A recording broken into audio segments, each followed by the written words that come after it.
নমস্কাৰ, মই doctor Ripon Chutia, senior medical officer, Biswanath Chariali civil hospital. মই আজি এই সৰু ভিডিঅ'টোৰ যোগেদি মই পিট ভাইপাৰ সাপৰ বিষয়ে কিছু কথা ৰাইজৰ লগত শ্বেয়াৰ কৰিব বিচাৰিছোঁ। আচলতে পিট ভাইপাৰ যিটো বিষাক্ত সাপ, এই সাপৰ দংশন হোৱা ৰোগী আমি প্ৰত্যেক মাহতে আমাৰ হস্পিটেলত ট্ৰিটমেণ্ট কৰি আহিছোঁ। আৰু বিশেষকৈ উজনি অসম আৰু মধ্য অসমত পিট ভাইপাৰ সাপৰ দংশন হোৱা ৰোগীৰ সংখ্যা যথেষ্ট বেছি। সেইকাৰণে এই সাপটোৰ বিষয়ে কিছু সজাগতা অনাৰ বাবে মই এই ভিডিঅ'টোত কিছুমান কথা ক'বৰ কাৰণে আগবাঢ়িছোঁ। এতিয়া আমি এই পিট ভাইপাৰ যিটো বিষাক্ত সাপ, এই সাপটোৰ বিষয়ে যদি আমি ক'ব খোজোঁ, আচলতে বিভিন্ন ধৰণৰ পিট ভাইপাৰ সাপ ভাৰতবৰ্ষৰ বিভিন্ন প্ৰান্তত পোৱা যায়। ফৰ এক্সাম্পল, এটা হ'ল green pit viper, Salazar pit viper আছে, মাউণ্টেইন পিট ভাইপাৰ আছে, তেনেকৈ বিভিন্ন ধৰণৰ পিট ভাইপাৰ আচলতে ভাৰতবৰ্ষৰ বিভিন্ন প্ৰান্তত পোৱা যায়। কিন্তু অসমত মূলতঃ দুটা ধৰণৰ পিট ভাইপাৰে পোৱা যায়। এটা হৈছে গ্ৰীণ পিট ভাইপাৰ আৰু এটা হৈছে চালাজাৰ পিট ভাইপাৰ। এতিয়া আমি অসমত যি দুটা পিট ভাইপাৰ পোৱা যায় সেইটো হ'লে গ্ৰীণ পিট ভাইপাৰ আৰু এটা হৈছে চালাজাৰ পিট ভাইপাৰ। আৰু এই পিট ভাইপাৰটো হৈছে, আমি জানো যে অসমত 7বিধ বিষাক্ত সাপ পোৱা যায়।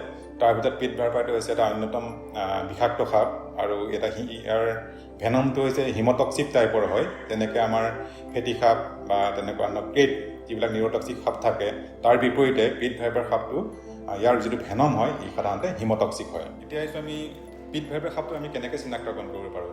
আচলতে পিট ভাইপাৰ সাপ চিনাক্ত কৰিবৰ কাৰণে একেবাৰে সহজ। ইয়াৰ যিটো ৰং হয়, এই ৰংটো সেউজীয়া ধৰণৰ হয়, সম্পূৰ্ণৰূপে সেউজীয়া হয়। আৰু যিটো নেজৰ অংশ ই ৰঙচুৱা ধৰণৰ হয়, সেইকাৰণে ইয়াক ৰেড টেইল পিট ভাইপাৰ হিচাপেও জনা যায়। আৰু ইয়াৰ যিটো মূৰৰ অংশ এইটো ট্ৰায়েংগুলাৰ হয়, অন্য বিষাক্ত সাপৰ নিচিনাই ট্ৰায়েংগুলাৰ হয়।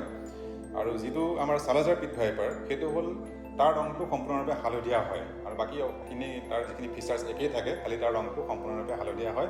আৰু দেখিব সেই সাপটো খুবেই ধুনীয়া হয়, আৰু তাৰো নেজৰ অংশটো ৰঙচুৱাই হয়। এতিয়া আহিছোঁ এই বিষাক্ত সাপবিধক কিয় পিট ভাইপাৰ হিচাপে জনা যায়। আচলতে যিটো পিট ভাইপাৰ বিষাক্ত সাপ, এই সাপটোৰ মূৰৰ অংশটোত দুটা পিট অৰ্গেন থাকে। পিট অৰ্গেন মানে ইয়াক হিট চেঞ্জিং অৰ্গেন হিচাপেও জনা যায়। ইয়াৰ অৰ্থটো এই যে এতিয়া ধৰি লওক এই পিট ভাইপাৰ সাপে কিবা চৰাই এটা যেতিয়া আক্ৰমণ কৰিব যাব, চৰাইটোৱে যিটো শক্তি, যিটো তাপ তাৰ পৰা নিৰ্গত হ'ব, এতিয়া এই সাপবিধত যিটো আমাৰ হিট চেঞ্জিং অৰ্গেন থাকে, সেই অৰ্গেনকেইটা চেঞ্জ কৰিব পাৰে, গম পাই যায়। আৰু যাৰ ক্ষেত্ৰত ইহঁতে নিখুঁতভাৱে সেই বস্তুটো সিহঁতে চিকাৰ কৰাত সহায় কৰে। এতিয়া পিট ভাইপাৰৰ স্নেকটোৱে যদি কোনোবা মানুহক বাইট কৰে বা দংশন কৰে, তেতিয়া কি ধৰণৰ চাইন চিমটম হ'ব পাৰে? যে মই আগতেও কৈছোঁ যে পিট ভাইপাৰ সাপটো হৈছে হিমটক্সিক টাইপৰ এটা স্নেক হয়। ইয়াৰ ভেনমটোত হিমটক্সিক টক্সিন থাকে, যাৰ সহায়ত এই সাপে দংশন কৰিলে ইয়াৰ ভেনমটোৱে আমাৰ চাৰ্কুলেশ্যনত যিবিলাক ক্লটিং ফেক্টৰ থাকে বা ক্লটিং হ'বৰ কাৰণে, তেজটো গোট মৰাৰ কাৰণে যিবিলাক ফেক্টৰ থাকে, সেই ফেক্টৰবিলাকক আচলতে বাধা দিয়ে বা ইনহিবিট কৰে। সেইটো কাৰণে কি হয়, পিট ভাইপাৰ সাপে দংশন কৰিলে ব্লাড যিটো আমাৰ কোৱাগুলেশ্যন, গোট মৰা যিটো প্ৰক্ৰিয়া, সেই প্ৰক্ৰিয়াটোত যথেষ্ট পৰিমাণে বাধাৰ সৃষ্টি কৰে। এতিয়া হ'ল, যেতিয়া এটা পিট ভাইপাৰ সাপে এজন মানুহক দংশন কৰে, এতিয়া দংশন হোৱাৰ লগে লগে কি হয়, তোমাৰ যিটো কামোৰা অংশ, সেই অংশটোত যথেষ্ট পৰিমাণে অত্যন্ত বিষ অনুভৱ কৰে ৰোগীজনে। আৰু দ্বিতীয়তে তোমাৰ কামোৰা জেগাটো লাহে লাহে ফুলিবলৈ আৰম্ভ কৰে। ইয়াৰ উপৰিও কেতিয়াবা কি হয়, যেতিয়া কামোৰা দাগটোৰ পৰা অলপকৈ কেতিয়াবা ব্লিডিঙো হৈ থাকিব পাৰে। আৰু এনেকুৱা নহয় যে তোমাৰ দংশন কৰাৰ লগে লগে অকল ফুলাটো বা বিষটো অকল কামোৰা জেগাতে আৱদ্ধ থাকে, এনেকুৱা নহয়। যে লাহে লাহে যেতিয়া সময়টো আগবাঢ়ি গৈ থাকিব, তেতিয়া পেইন আৰু যিটো ফুলা সেইটো ক্ৰমান্বয়ে বাঢ়ি ওপৰলৈ আহি থাকে। আৰু ইয়াৰ লগতে কেতিয়াবা যিটো অংশত কামোৰে, সেই অংশত থকা যিবিলাক কোষ, সেই কোষবিলাক কেতিয়াবা মৰি যায় আৰু মৰি গৈ পেলাই তোমাৰ ক'লা পৰিব পাৰে। আৰু পিট ভাইপাৰ সাপে দংশন কৰিলে সাধাৰণতে চাইন চিমটম তোমাৰ আধা ঘণ্টাৰ পৰা তোমাৰ 1 ঘণ্টাৰ ভিতৰতে আৰম্ভ হ'ব পাৰে।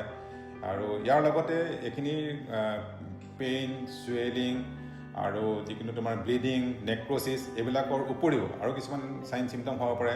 যেনেকৈ মানুহজনে বমি অনুভৱ কৰিব পাৰে, মানুহজনে তোমাৰ বমি ভাৱ অনুভৱ কৰে, বমি হ'ব পাৰে। আৰু কেতিয়াবা কি হয়, মানুহজনৰ তোমাৰ ব্লাড প্ৰেছাৰটো কমি যাব পাৰে, পালচটো বাঢ়ি যাব পাৰে, বা কেতিয়াবা তোমাৰ উশাহটো কেতিয়াবা চুটি এনেকুৱা অনুভৱ কৰিব পাৰে।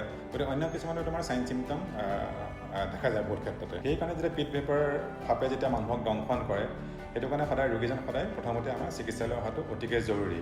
কিয়নো এইটো এটা ইয়াৰ ভেনমত যিহেতু মই অলৰেডি কৈছোঁ যে এইটো হিমটক্সিক টক্সিন থাকে, এই টক্সিনবিলাকে মানুহৰ যিটো গোট মৰা প্ৰক্ৰিয়াটোত যিহেতু বাধা প্ৰদান কৰে, গতিকে সেইকাৰণে এনেকুৱা ৰোগী আমি হস্পিটেলত অহাৰ লগে লগে আমি মানুহজনক এডমিশ্যন কৰিব লগা হয় আৰু তেওঁক কেতিয়াবা আমি এসপ্তাহৰ পৰা দুসপ্তাহ পৰ্যন্ত আমি মানুহজনক হস্পিটেলত ভৰ্তি কৰি ৰাখিবলগীয়া হয় আৰু এই ভৰ্তি কৰা সময়খিনিত আমি মানুহজনৰ যিখিনি তেজৰ যিখিনি গোট মৰা প্ৰক্ৰিয়া সেই প্ৰক্ৰিয়াখিনিক আমি বিভিন্ন পৰীক্ষা নিৰীক্ষা কৰি পেলাই আমি প্ৰত্যেক দিনা আমি সদায় তেওঁলোকক সেই প্ৰক্ৰিয়াখিনি আমি চাই থাকিব লাগে যে তেওঁ তেজৰ গোট মৰা প্ৰক্ৰিয়াটো ঠিকেই আছে নে নাই। এইখিনিতে মই এটা ক'ব বিচাৰিছোঁ যে মই অলৰেডি কৈছোঁ যে যিটো চালাজাৰ পিট ভাইপাৰ বুলি কয় এই সাপটোৰ বিষয়ে মই অকণমান কথা ক'ব বিচাৰিছোঁ। এই সাপটো দেখাত আচলতে খুব ধুনীয়া হয়, মই ফটোত দেখাইছোঁ আপোনালোকক। আৰু এই সাপটো আচলতে প্ৰথমতে অৰুণাচল প্ৰদেশত 2019ত প্ৰথম দেখা পাইছিল বুলি আচলতে উল্লেখ কৰা আছে।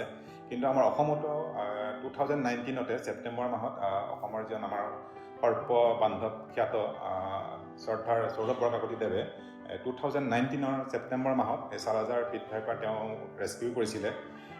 সেইটো মই আপোনালোকক দেখাব বিচাৰিছোঁ ইয়াৰ জৰিয়তে। এতিয়া সময় চালাজাৰ পিট ভাইপাৰ বা গ্ৰীণ পিট ভাইপাৰ যি দুটা সাপ আমাৰ অসমত এভেইলেবল আছে, সেই সাপকেইটাৰে যদি দংশন কৰে কি কৰিব? এতিয়া প্ৰথম কথাটো হ'ল যিকোনো সাপে দংশন কৰিলে, সেইটো লাগিলে পিট ভাইপাৰে হওক বা অন্য বিষাক্ত সাপেই হওক বা অবিষাক্ত সাপেই হওক, সদায় দংশন হোৱাৰ লগে লগে কি কৰিব লাগে, যিটো দংশন হোৱা অংশ সেই অংশটো কেতিয়াও লৰচৰ কৰিব নালাগে। যে মানুহ এজনৰ কিবা যেনেকৈ হাত বা ভৰি ভাগিলে যেনেকৈ মানুহজনে লৰচৰ নকৰাকৈ হস্পিটেললৈ অনা হয়, ঠিক তেনেকৈ তোমাৰ দংশন হোৱা অংশটো কেতিয়াও লৰচৰ কৰিব নালাগে। আৰু দ্বিতীয় কথাটো হ'ল সৰ্পদংশন হ'লে মানুহে বহুত ক্ষেত্ৰত দেখা যায় যে মানুহে এটা পেনিক চিটুৱেশ্যন এটা হৈ যায়। আচলতে সেইটো কেতিয়াও হ'ব নালাগে। মানুহজনে কেতিয়াও ভয় কৰিব নালাগে বা তেওঁক তেনেকুৱা ভয়ৰ কোনো পৰিৱেশো সৃষ্টি কৰিব নালাগে আৰু মানুহজনে খুব শান্তকৈ থাকিব দিব লাগে। আৰু লগতে তোমাৰ যিটো অংশত দংশন কৰে সেই দংশন হোৱাৰ ওপৰত কিন্তু বহুত ক্ষেত্ৰত দেখা যায় যে মানুহে বিভিন্ন ধৰণৰ ৰছী তাঁৰ বা তেনেকুৱা কাপোৰে তেনেকৈ বান্ধি পেলাই লৈ আহে। সেইটো আচলতে কেতিয়াও কৰিব নালাগে, সেইটো সদায় ডিছকাৰেজ কৰা হয়।